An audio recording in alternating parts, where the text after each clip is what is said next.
everyone for joining us in this interview. Today we have Soheila with us, and I'll let Soheila first introduce herself. Thank you, Niranjan, for inviting me today. You're very kind. My name is Soheila Sokhanvari, Iranian artist, multimedia in my practice. My work kind of deals with the idea of amnesia associated with collective trauma, how that results in concepts of folklore and mythology. My work involves practically using egg tempera, which is a traditional technique of mixing egg yolk with pigments and painting on calf vellum. And my drawings are using Iranian crude oil, which is political and non-art material that has the messages within the materiality of the medium. And I also make sculptures. And they're all kind of, although they look different, they're actually all to do with the concepts of collective amnesia. So thank you, Soheila, for joining us today. So we have two very specific questions for you today. One of them revolves around the concept of pricing. The only biggest dilemma is how to price them. We are always sort of scared of either underpricing it or overpricing it. How do we reach that number, do you think? That's a very good question, and a question which I've actually asked my gallerist yesterday when I saw her. And so the pricing of artist work is very arbitrary, I think.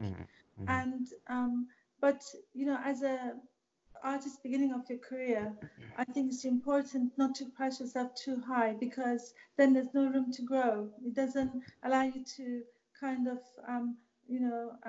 increase your prices with time. But to say how much is an artist worth, artist's work is worth, I think it's very difficult to say. But to kind of consider how much time you spend on it on one level, and how much it costs you to actually frame it. You have to add all of this in. How much time you actually put into making your artwork.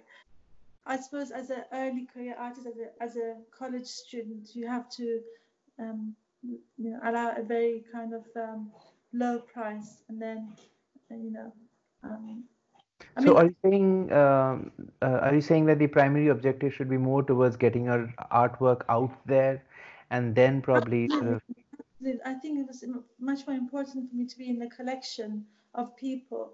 And before I even became an artist, I was giving my art away for free. So the joy of making art for me was much more important than actually making the money. But if you actually having the practical reasons for making money from your art in order to pay for more material, I think on one level, just to cover the cost of your material, and then the time that you think, I suppose, to kind of look at the artwork and say, how much would I be happy with getting from this piece of work, would be kind of a reasonable thing to say at the beginning of a career.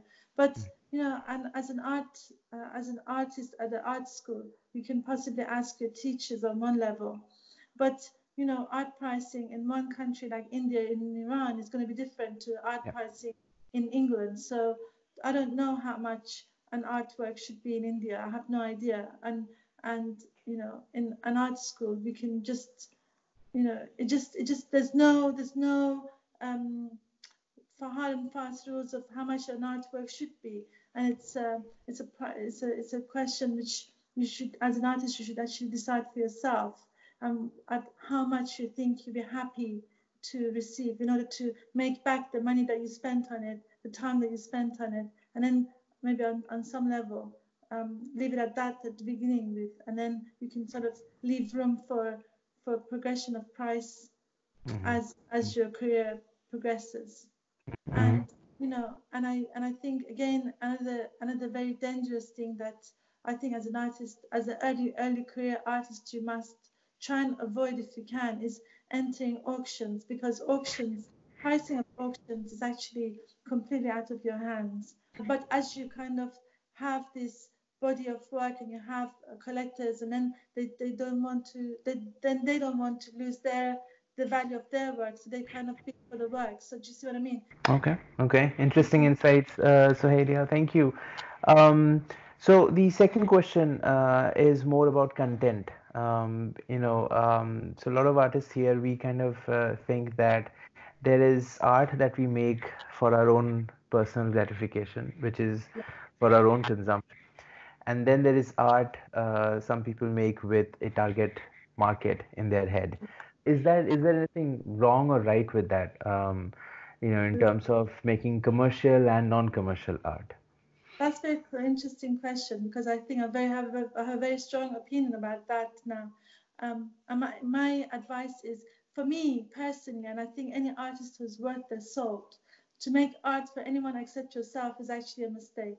To you should be the first viewer. You should be the first person you actually try to please, and you Mhm. should never make art with the viewer in the corner of your eyes because I think I make art even if nobody ever even looks at my art and nobody even buys my art. My personal view on an artist who actually makes art to please a market is actually walking down a very kind of the sinful path of making art. Now, to be commissioned to do a work is completely different to being told what to do. At the end of the day, the work itself has to be connected to what you do and it has to please you.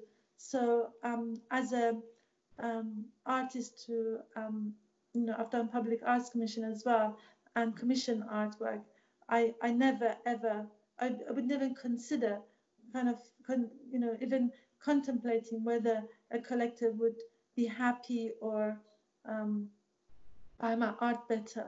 And I really highly recommend anybody to stay away from this sort of way of thinking because then you are um, a performing monkey, because I think, you're not a technician, you're not you're an artist, and this is the ideas industry, and as a artist, you are in charge of your ideas, and your ideas are your commodity actually, and that's kind of simple. I think if you start making art to please people, then when the fear of the white space kind of starts kicking in because if I was to start thinking about whether people would like something, I would never be able to. I would be paralyzing. It'd be like it'd be too heavy. It'd be too much pressure on you as a. So if you start making the artwork purely to please yourself, then I always used to write on my sketchbooks for my eyes only, and that was a very good way of starting the work because I never suffered from, or I didn't suffer so much from the fear of the blank page. All right, good advice. Thank you, Sohelia.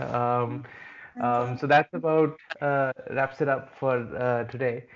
Thank you again, Sohelia, for giving us such wonderful insights. thank you for your time. Thank you for giving me the opportunity to speak with you today.